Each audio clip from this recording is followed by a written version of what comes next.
اللهم صل على سيدنا محمد وعلى آل سيدنا محمد وسلم.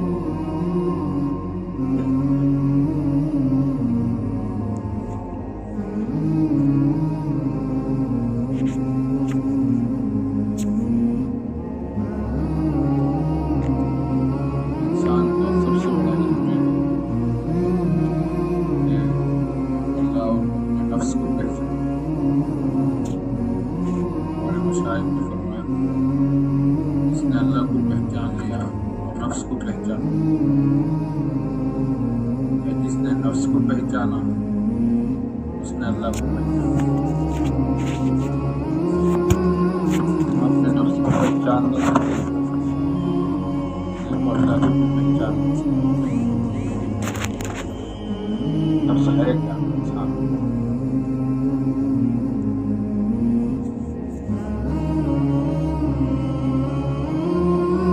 سب سے بڑی چیز یہ ہے کہ نفس ہمارا اپنا نہیں ہے، ہمارا غیر ہے. اس کو ہم اپنا سمجھتے ہیں. ہماری سب سے بڑی غلطی ہے کہ اپنے کو غیر سمجھتے ہیں اور غیر کو اپنا سمجھتے ہیں.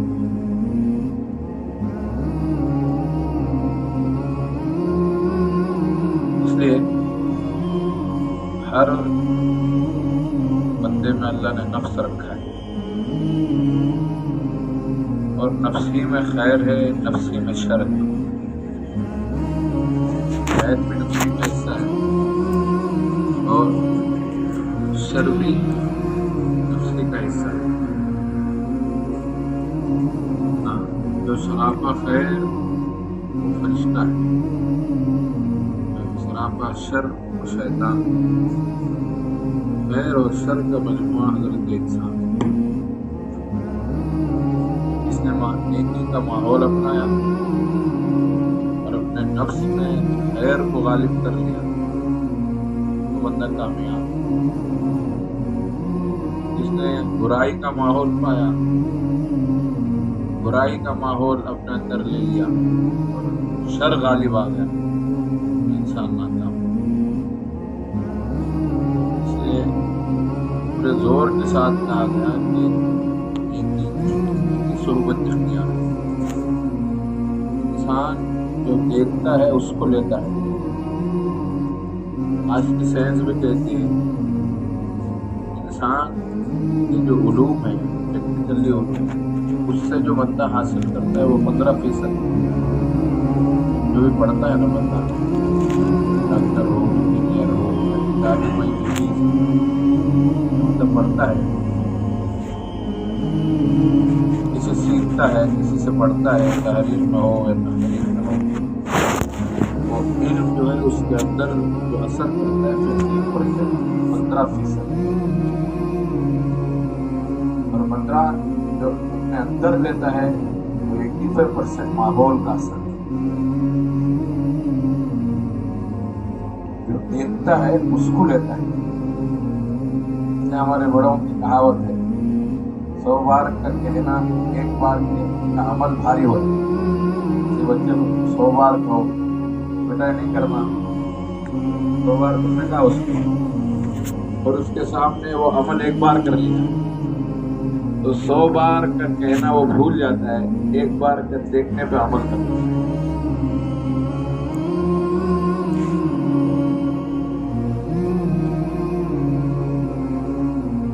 بندہ جو ماحول سے سب کچھ لیتا ہے تو نفس میں اللہ نے دونوں چیزیں رکھی ہے. وَنَفْسٍ وَمَا سَوَّاهَا، نفس اور اس کو بنانے والے کی قسم. فَأَلْهَمَهَا فُجُورَهَا وَتَقْوَاهَا، اس میں اللہ نے نیکی بھی ڈالی ہے، برائی بھی ڈالی ہے. نیکی کی بیج بھی ہے، برائی کی بھی بیج ہے. نیکی کا مادہ بھی ہے، برائی کا مادہ بھی ہے. اور جو بندہ کلمہ طیبہ پڑھ لیا وہ اس نے بیج ڈال دی. اس زمین پہ صلاحیت تو ہے نیکی کی، اس نے نیکی کی بیج بھی ڈال دی. قرآن میں اللہ فرماتے ہیں وَمَثَلُ كَلِمَةٍ طَيِّبَةٍ كَشَجَرَةٍ طَيِّبَةٍ أَصْلُهَا ثَابِتٌ وَفَرْعُهَا فِي السَّمَاءِ. قیمت طیبہ کی مثال ایسی ہے جیسے مضبوط درخت جس کی جڑیں زمین کے نیچے اور اس کی شاخیں آسمانوں پر، یعنی وہ درخت اتنا تناور ہوتا ہے کہ وہ پھلتا پھولتا ہے تو دنیا میں بھی اس کا فائدہ ہوتا ہے، آخرت میں بھی اس کا فائدہ ہوتا ہے۔ تو انسان میں نیکی کا مادہ بھی ہے، یہ زمین کے معنی ہے دل، اس میں نیکی کا بھی مادہ ہے اور برائی کا مادہ بھی ہے اس نفس میں۔ کلمہ طیبہ جو بندہ پڑھ لیا جو سمجھے اس نے نیکی کی میں ڈال لیا، اور اس کو ماحول دینا پڑتا ہے، اس لیے کہ یہ جو لوگ زمین جو اگاتے ہیں، زمین اگانے والے جو درخت اگاتے ہیں، ان کی ساری محنت جو ہوتی ہے سب سے زیادہ وہ اطراف کے برے ماحول کو ختم کرنے پہ ہوتی ہے۔ صحیح درخت اگانا ہو تو زمین میں بندہ اچھی کھاد ڈالتا ہے تو خودرو پودے، ویڈ جس کو کہتے ہیں، وہ کیا کرتے ہیں، اس کو کھا لیتے ہیں، اس کی 90% غذا وہ کھا لیتے ہیں، اصلی درخت کو کیا نہیں پہنچتی، غذا نہیں پہنچتی، تو وہ اچھا درخت اگتا نہیں ہے۔ تو کسان کیا کرتا ہے، مالی وہ اس سے بچا کے صحیح درخت کو پہنچانے میں اس کو مشکل لگتی ہے۔ جیسے ہمارے اس نفس میں اچھا ماحول بھی ہے، برا ماحول بھی ہے، اچھائی بھی ہے، لیکن ہم کو جو ہے برائی کا ماحول ملتا ہے اس دنیا میں۔ ظاہر میں یہاں ماحول کس کا ہے، برائی کا ہے۔ اور بچہ جب بچپن سے پلتا ہے تو چونکہ اس کو نفس کے ہیجان ہی کی چیزیں دی جاتی ہے، نفس کو بڑھنے ہی کی چیزیں، تو اس کا ماحول ہی ایسا بنتا ہے تو نیکی اندر چھپ جاتی ہے، اس کا درخت اگنا مشکل لگتا ہے۔ ورنہ تو نفس میں بھی کیا ہے، اچھائی ہے، اور اگر بندہ ماحول دے دیا اس کو تو پھر اس کی نیکی غالب آ جائے گی، شر دب جائے گا، اور جس کی نیکی غالب آ گئی وہ بندہ کامیاب۔ ایسا تو نہیں ہو سکتا کہ سراپا انسان فرشتہ بن جائے، ایسا تو نہیں ہو سکتا۔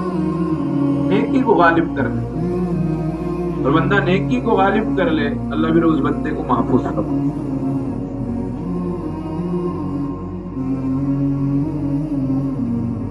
تو انسان اپنے نفس کو سمجھنے کی کوشش کرے، اور جو کرنے کی محنت ہے، یہ نفس کو سدھارنے کی جو محنت ہے، سب سے بڑی محنت دنیا میں۔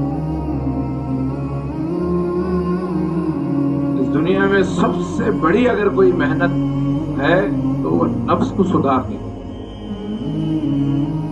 انسان پیٹ کی بڑی فکر کرتے ہیں،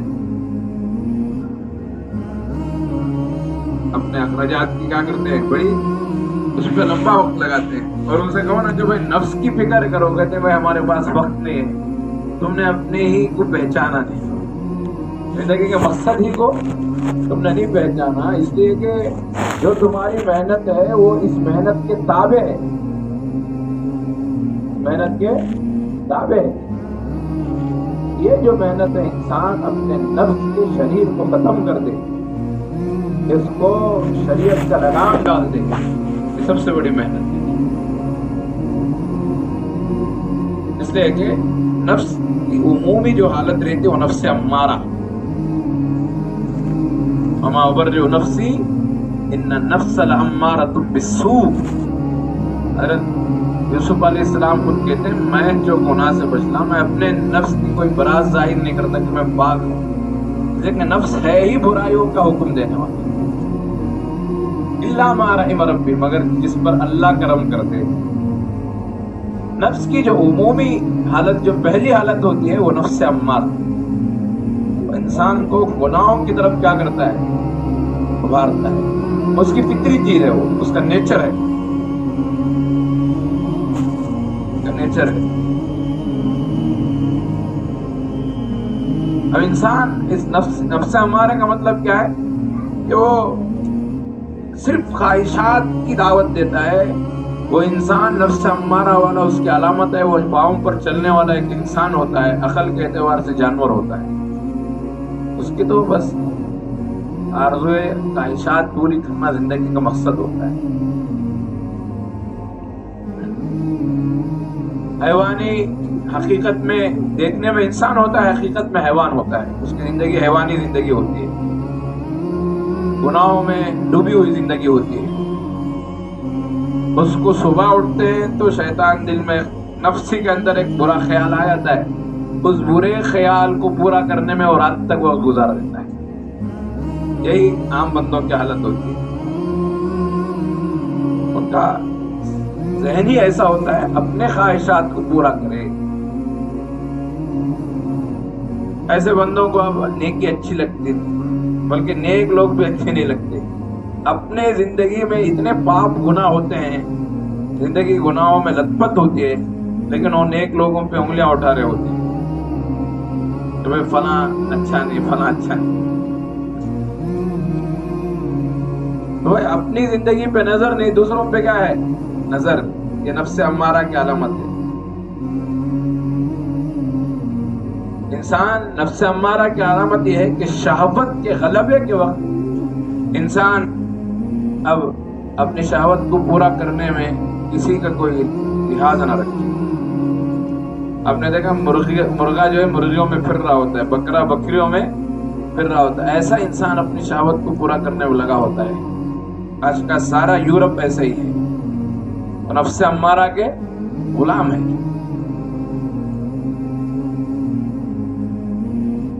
انسان ایک گناہ سے نجات ملی، دوسرا جذبہ، دوسرے سے نجات ملی تیسرا، تیسرے سے نجات ملی چوتھا. ایک ایک جذبے پہ انسان وقت گزارتا رہتا ہے اور رات ہو جاتی ہے، اس کو فرصت ہی نہیں ملتی. کتنے بندے ہوتے ہیں غصہ آیا تو غصے